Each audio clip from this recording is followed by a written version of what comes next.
به نام یگانه آفریدگار نور و عشق، درود بر تو ستاره درخشان.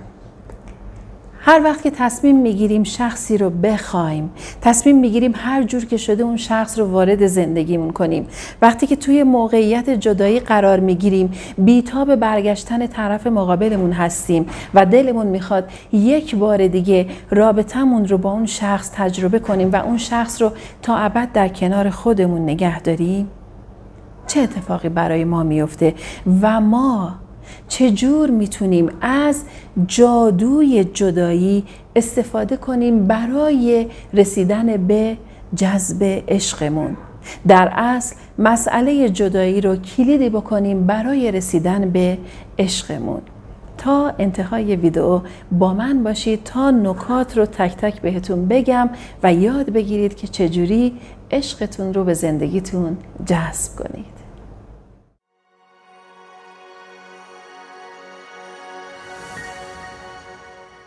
خب، قراره تک تک نکاتی رو که بهتون میگم بهش فکر کنید. اگر لازم دونستید چندین بار این ویدیو رو ببینید و تمام مطالب رو مرور کنید. این ویدیو یک ویدیوی فوق‌العاده قدرتمند هست و این ویدیویی هستش که تمام نکاتش باعث میشه که شما نوع نگاهتون به رابطتون و نوع نگاهتون به مسیر جذب عشقتون خیلی تغییر کنه و وقتی که این تغییرات توی زندگیتون ایجاد بشه، عشقتون رو میتونید جذب کنید و از این جدایی به عنوان یک جادو توی زندگیتون استفاده کنید.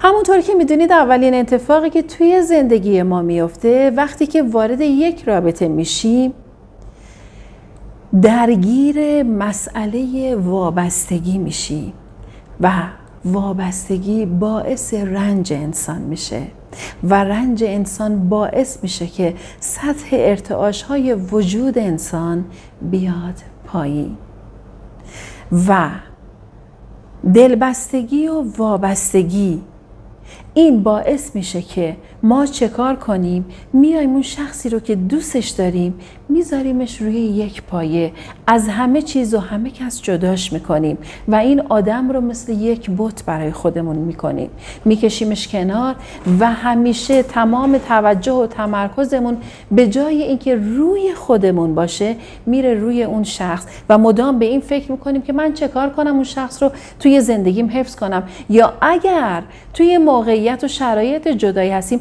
من چه کار کنم که اون آدم برگرده به زندگیم. من نمیتونم بدون اون زندگی کنم، من دلم گیر اونه، من وابسته اونم، وای اگر اون نباشه من زندگیم سیاه میشه، من دیگه نمیتونم شاد باشم، من میمیرم. و این واژه‌ای هستش که مدام توی ذهن خیلی از افرادی که درگیر مسئله جدایی هستن تکرار میشه. خیلی از عزیزان دقیقاً توی این موقعیت و شرایط هستن. اونایی که تازه وارد موقعیت و شرایط جدایی شدن دقیقاً به خاطر حس وابستگی و حس دلبستگی شدیدی که به شخص دارن و چون که همه زندگیشون رو محدود به اون شخص کرده بودن این حس رو تجربه میکنن و این حس باعث میشه که شما درگیر کمبود انرژی بشید، انرژی خودتون رو از دست میدید. چرا؟ چون که تمام انرژیتون رو دارید میفرستید برای کسی که دوستش دارید، برای کسی که میخواید به رابطتون برگرده و همین مسئله فقط به خاطر چیه؟ به خاطر کمبود عشق و احساس به خودتون. یعنی انسان لحظه‌ای که خودش رو فراموش میکنه، لحظه‌ای که یادش میره عاشق خودش باشه، اون موقع تمام عشق رو توی وجود طرف مقابلش میطلبه و حتی سعی میکنه هر کاری که میتونه انجام بده برای اینکه طرف مقابلش رو خوشحال کنه، در حالی که تمام کارهایی که داره انجام میده فقط و فقط به خاطر اینه که همونها رو خودش نیاز داره و این به خاطر همون خلأ عشق ورزیدن به خودمون هست. پس اولین کلید اینه که شما یاد بگیرید به خودتون عشق بورزید، شما یاد بگیرید عاشق خودتون باشید، شما یاد بگیرید چجوری با سایه های خودتون، با هر چیزی که توی زندگیتون پیش اومده کنار بیاید، سایه های خودتون رو بپذیرید، اشتباهات خودتون رو بپذیرید و با عشق با خودتون رفتار کنید. و از طرفی مورد بعدی، کاری که باید انجام بدید توی این موقعیت، رها کردن خواستتونه. این که مدام میگید من میخوامش، من میخوامش، من میخوامش، یعنی در اصل من ندارمش، من ندارمش، من ندارمش. شما وقتی که چیزی رو دارید نمیگید میخوامش و این به علت نبودن اون شخصه و اینه که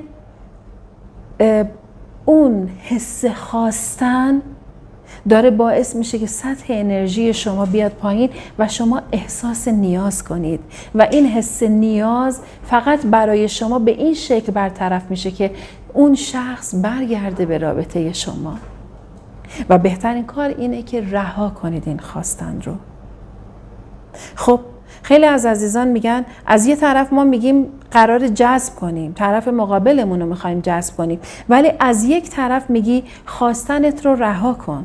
بله، خواستنت رو رها کن، چون تا وقتی که میگی میخوام حس نیاز داری و تا وقتی که حس نیاز داشته باشی کائنات و جهان هستی اون رو به تو محاله بده. تأکید میکنم محاله بده. وقتی که حس نیاز رو توی وجودت از بین ببری اون موقع کائنات و جهان هستی با تو همراهی میکنه و قانونی که باید ازش استفاده کنی، قانون سوم رها کردن خواستتونه. دوم همینه که مدام تکرار نکنید که من میخوامش، چون حس نیاز رو دارید نشون میدید. و مورد سوم رها کردن خواستتونه. وقتی که خواسته خودتون رو رها میکنید چه کار باید انجام بدید؟ در مقابل اون رها کردن خواسته میاید تمام توجه و تمرکزتون رو میذارید روی خواسته های دیگه زندگیتون. عزیزای دلم، حال خوبتون رو مشروط به بودن کسی توی زندگیتون نکنید. همه انسان ها رهگذرن. همه انسان ها میان یه مقطعی وارد زندگی شما میشن و بعد از زندگی شما خارج میشن و همین باعث میشه کسانی که وابسته به شخصی هستن بعد از رفتن اون شخص از زندگیشون آسیب ببینن. و وقتی که ما یاد میگیریم رها کنیم و یاد میگیریم که تمرکزمون رو بذاریم روی دیگر خواسته هامون، تلاشمون رو بذاریم برای رسیدن به اهدافمون، انرژی مذکر الهی درونمون رو فعال کنیم، همین باعث میشه که قدرت رهاسازیمون خیلی بالاتر بره و بیشتر بشه. و مورد بعدی اینه که دنبال نتیجه نباشید. دنبال این نباشید که خب حالا کی قرار اتفاق بیفته، کی قرار برگرده، چجوری قرار برگرده. این یعنی دنبال نتیجه بودن و همین دنبال نتیجه بودن در اصل به خاطر رها نکردنه. و تا وقتی که ما دنبال نتیجه باشیم نمیتونیم طرف مقابلمون رو وارد زندگیمون کنیم. بعضی از عزیزان ممکنه بگن خب مثلا من رهاش میکنم برای اینکه برگرده. این خودش یک شرط گذاشتنه و در اصل همین باعث میشه که شما یک سد ذهنی ایجاد کنید. و مورد بعدی اینه که هرچه بیشتر از نتیجه جدا بشی مسیرها و موقعیت‌های بیشتری برات باز میشه. این یعنی چی؟ یعنی اینکه وقتی که تو درگیر نباشی، وقتی که تو انتظار نکشی، وقتی که تو تسلیم باشی، وقتی که به معنای واقعی رها کرده باشی، دیگه اصلا دنبال نتیجه نیستی. چرا؟ چون تو به خدا، به کائنات و جهان هستی اعتماد کردی. و وقتی که ایمان داری اگر اون شخص باید وارد زندگی تو بشه حتما میشه، دیگه دنبال نتیجه نمیافتی و مسیر رو میسپاری به خدا. و لحظه‌ای که مسیر رو به خدا میسپاری، به کائنات و به جهان هستی میسپاری، اون موقع خود به خود شرایط برای شما تغییر میکنه، مسیرهای دیگه‌ای برای شما باز میشه، شما نتیجه های خیلی عالی تری رو میگیرید. من اینو به شما قول میدم. چرا؟ چون خودم تجربهش کردم. تمام نکاتی رو که دارم بهتون میگم خودم انجام دادم، خودم توی زندگیم تجربهش کردم و نتیجه فوق‌العاده عالی دیدم. ببینید، مسئله دیگه‌ای که باید انجام بدیم اینه که ما باید از این حس وابستگی فاصله بگیریم، ذهنمون رو خالی کنیم از اون طرف. چرا؟ مثل اینه که شما یه سبد داری، یه عالمه لباس ریختی داخلش، اصلا یه عالمه لباس چرک ریختی داخلش. تا وقتی که این لباس ها رو خالی نکنی تو نمیتونی لباس های جدید رو داخل این سبد بذاری. یا یک کشو داری، یه عالمه لباس قدیمی و کهنه داخل کشو چیدی. تا وقتی که این کشو رو خالی نکنی تو نمیتونی لباسهای جدیدت رو وارد این کشو کنی. اینو برای چی گفتم؟ برای یک سری از عزیزانی که درگیر روابط کارمیک هستن. شخصی از زندگیشون خارج شده و توی زندگیشون نیست، درگیر اون شخص هستن و دلشون میخواد یک رابطه جدید رو، یک رابطه عاشقانه رو تجربه کنن، چون میدونستن اون شخص کارمیک هست و اگر اون شخص برگرده آسیب بهشون میزنه. پس باید چه کار کنید؟ باید کاملا ذهنتون رو خالی کنید از اون شخص. هر چیزی که از اون شخص دارید کلا همه رو حذف کنید، همه رو پاک کنید. هر چیز کهنه و قدیمی، هر ذهنیت کهنه و قدیمی رو که دارید، همه اینا رو دور بریزید تا جهان هستی بتونه یک شخص دیگر رو با موقعیت و شرایط خیلی خیلی عالی‌تر وارد زندگی شما بکنه. و لحظه‌ای که شما درگیر کسی نیستید، لحظه‌ای که رهاش میکنید، اتفاقی که برای شما میفته، انرژیتون رو از اون شخص میگیرید و از طرفی درگیر انرژی منفی نمیشید. اون موقعی که شما اون شخص رو میخواید و مدام میگید میخوامش، این باعث میشه که حس نیاز درون شما زنده بشه و همین حس باعث میشه که شما توی مسیر خواستنتون یک سری مسیرها رو به روی خودتون ببندید، مسیرهای دیگر رو به روی خودتون ببندید. و اینجور بهتون بگم، ما آدما کور میشیم، نمیبینیم. چرا؟ چون تمام نگاهمون، توجهمون و تمرکزمون روی اون شخصیه که ازش جدا شدیم. اما ما میتونیم این مسئله جدایی رو به عنوان یک جادو توی زندگیمون ببینیم و یاد بگیریم که این آدم رو کاملا رها کنیم و بذاریم کنار تا بتونیم، اگر این آدم باید وارد زندگی ما بشه، همون شخص رو جذبش کنیم و اگر نه یک شخص خیلی بهتر و عالی‌تر رو وارد زندگی خودمون بکنیم. و حذف قاعده عشق در بیرون یعنی چی؟ یعنی که دنبال عشق در بیرون از خودمون نگردیم. یعنی اینکه تمام حال خوبمون رو مشروط بر بودن طرف مقابلمون ندونیم. ما باید دنبال عشق درون خودمون بگردیم. ما خدایی رو داریم که منبع و مرکز انرژیه، که ما جزئی از اون هستیم و اون خدا درون ماست و ما هر جوری که فکر کنیم طبق همون افکارمون اون کائنات و جهان هستی به همون جواب میده و خدا مسیر به همون میده. حالا زمانی که تو دنبال عشق در درون خودت میگردی، به خدای خودت داری تکیه میکنی. وقتی که دنبال عشق در درون خودت میگردی، یاد میگیری که هر کاری که میخواستی برای طرف مقابلت انجام بدی، اول برای خودت انجام بدی. من یه سوال ازتون میکنم، خیلی صادقانه به این سوال جواب بدید. حاضرید چه کارهایی انجام بدید برای اینکه طرف مقابلتون وارد رابطه با شما بشه، طرف مقابلتون برگرده؟ خیلی کارها حاضرن انجام بدن. حالا اینو به من بگید، آیا این کارها رو حاضری برای خودت انجام بدی؟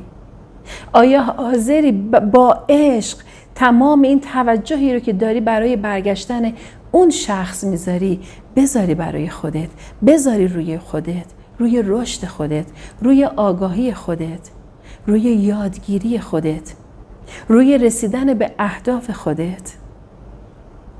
اگر این کارا رو بکنی یعنی دنبال عشق در درون خودت میگردی، دنبال خودشناسی میافتی، دنبال آگاهی میافتی و سعی میکنی مسیر به خود رسیدن رو پیدا کنی. از طرفی کار دیگه ای که باید انجام بدید اینه که سعی کنید ستاره زندگی خودتون باشید. نه اینکه بیاید یکی دیگر رو بکنید ستاره زندگی خودتون، نقش اول زندگی خودتون. ما تا موقعی که دیگران رو میایم نقش اول زندگی خودمون میکنیم و خودمون رو میکشونیم کنار و از فاصله دور به دیگران نگاه میکنیم، حال خوب دیگران برامون مهمه اما حال خوب خودمون برامون مهم نیست. رنجیدن دیگران برامون مهمه اما رنجیدن خودمون برامون مهم نیست. اون موقعی که داریم درد میکشیم، رنج میکشیم، بعد از یه مدتی یادمون میره که چه رنج و دردهایی کشیدیم و حرمت نمیذاریم به این رنج و دردهامون و همین باعث میشه که دیگران رو بکنیم نقش اول زندگی خودمون و خودمون میریم ته صف و بعد دور میشیم از تمام خواسته هامون، از رسیدن به خواسته هامون. پس این کار دیگه ای بود که باید توی زندگیمون انجام بدیم که بتونیم از این مسئله جدایی به عنوان یک کلید برای جذب عشقمون استفاده کنیم.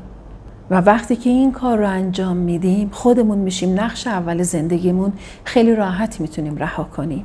و قدرتمندتر از رها کردن تسلیم شدنه، پذیرفتن و تسلیم شدن. تسلیم شدن در مقابل خدا، در مقابل کائنات و جهان هستی و سپردن بار این خواسته به خدا. و وقتی که این کار رو انجام میدیم 100% میتونیم اون کسی رو که دلمون میخواد وارد زندگیمون بشه جذبش کنیم. اما این جذب همش برمیگرده به تمام کارهایی که گفتم باید انجام بدید. تک تک اینا یک کلید بود برای باز شدن قفلی که توی ذهنتونه، برای باز شدن اون مسیر جذب عشقتون. ما باید اعتماد کنیم که این اتفاق میفته، اعتماد کنیم به زمان بندی الهی، اعتماد کنیم به این که این اتفاق در زمان خودش میفته. صبور باشیم، عجله نکنیم. وقتی که همش درگیر این باشیم چرا نمیاد، دلم میخواد بیاد، دلم میخواد دوباره رابطم رو شروع کنم، همه اینا وقفه میندازه و اصلا همه اینا باعث میشه که مسیر زندگی ما تغییر کنه. اما وقتی که به نحو احسن یاد بگیریم که این خواسته رو رها کنیم، که من ویدئوی رها کردن خواسته رو هم در کانال ایان گذاشتم و هم در کانال رویا تارخ، میتونید این ویدئوها رو ببینید که سعی میکنم لینک هر دوتا رو من توی این قسمت ویدئو الان باهاتون به اشتراک بذارم. عزیزای دلم، این کارا رو که انجام بدید و به زمان بندی الهی اعتماد کنید و با تمام وجود خواستتون رو به خدا بسپارید، محاله که کائنات و جهان هستی باهاتون همراهی نکنن. اما در نهایت چیز دیگه که باید بهتون بگم، روی باور قلبی خودتون کار کنید. اگر اینهایی رو که من بهتون گفتم با تمام وجود باورش داشته باشید قلباً، حتما براتون اتفاق میافته. برای بعضی از شما عزیزان ممکنه این سوال پیش بیاد که نمیتونم باورش کنم، برام سخته، خیلی وقتا این کارا رو کردم نتیجه نگرفتم. اصلا خب تو خودت نتیجه گرفتی؟ من چون نتیجه گرفتم و چون دارم نتیجه میگیرم و چون که توی این مسیر هستم و چون قدم به قدم با شما و در کنار شما توی مسیر رسیدن به خواسته هام دارم قدم برمیدارم و 100% از هر ویدئویی که باهاتون دارم به اشتراک میذارم خودم جواب گرفتم، به خاطر همینه که اینا رو دارم باهاتون به اشتراک میذارم. و در نهایت بهتون میگم که عزیزای دلم، اعتماد کنید به خدایی که قدرت بی نهایته، به خدایی که بزرگترین قدرته. با ایمان قلبی بدون سر سوزن ترس همه چیز رو به خدا بسپارید. انقدر قشنگ پازل رو برای شما میچینه، انقدر قشنگ موقعیت و شرایط رو برای شما تغییر میده. نمیدونید من چجور با بند وجودم حضور خدا رو لحظه به لحظه توی زندگیم تجربه کردم. اما همه این تجربه ها تماماً مشروط به همون تمرین ها و تکرار ها بود. مشروط بر این بود که اینکه میگم مشروط یعنی که نه اینکه شرط 100% بیام بگم حتما باید این کار انجام بدی. نه، خودت به این نتیجه میرسی که این کارها باعث میشه که به خواسته هات برسی. عزیزای دلم، هر روز شکرگزاریمو نوشتم. هر روز با تصویرسازی ذهنی مثبت دارم میرم جلو. هنوزم خیلی راه دارم برای که یاد بگیرم، خیلی راه دارم برای اینکه به خواسته هام برسم، اما ناامید نشدم و ایمان قلبی من 100%، نمیگم 99%، 100% بدون سر سوزن ترس.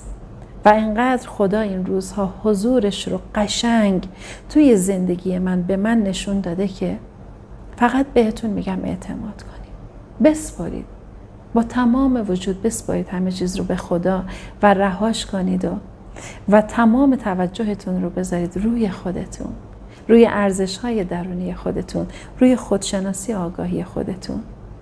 مدام یاد بگیرید، هر روز یاد بگیرید. خود من گاهی وقتها باورتون نمیشه ولی ویدیوهای خودم رو میذارم و نگاه میکنم و یاد میگیرم و باز از نکات کلیدیش توی زندگیم استفاده میکنم، چون همه ماها یه وقتهایی ظرف ذهنیمون خالی میشه و باید اینو پرش کنیم، چون اگر پرش نکنیم ممکنه با هر چیز منفی دیگه‌ای پر شه. پس لحظه‌ای که احساس خلا کردی و احساس کردی که داره باز افکارت سمت حس منفی میره، سمت حس خواستن و حس نیاز میره، درجا بشین باز چیزهایی که بهت یاد میده که افکارت رو مثبت نگه داری و حالت خوب بشه رو یا بخون، اگر توی کتابی میخونی یا اگر ویدئویی باعث این حال خوبت میشه اون ویدئوها رو ببین. عزیزای دلم، تک تک این نکات رو رعایت کنید، به تک تک این نکات توجه کنید و از همه این نکات برای جذب عشقتون استفاده کنید و این نکات همون جادوی جذب عشقتون بعد از جدایی هست. نظری، پیشنهادی داری حتما برام بنویس. با عشق و با تمام وجود این آموزش ها رو باهاتون به اشتراک میذارم. اما خواسته ای که دارم از کانال حمایت کنید. کانال رو اگر دوست دارید با دوستان عزیزتون به اشتراک بذارید، ویدیو رو لایک کنید، نظر ارزشمندتون رو بنویسید. جواب هم نتونم بدم که از مهرتون و از عشقتون تشکر کنم. همینجا با تمام وجودم تشکر میکنم، پیام هاتون رو میخونم و هر ویدئویی که لازم باشه اگر سوال ذهنی داشتید اون ویدئو رو آماده میکنم و با شما عزیزان به اشتراک میذارم و در نهایت با تمام وجودم بهتون میگم که یادتون نره خیلی دوستتون دارم. یا حق، خدا نگهدار.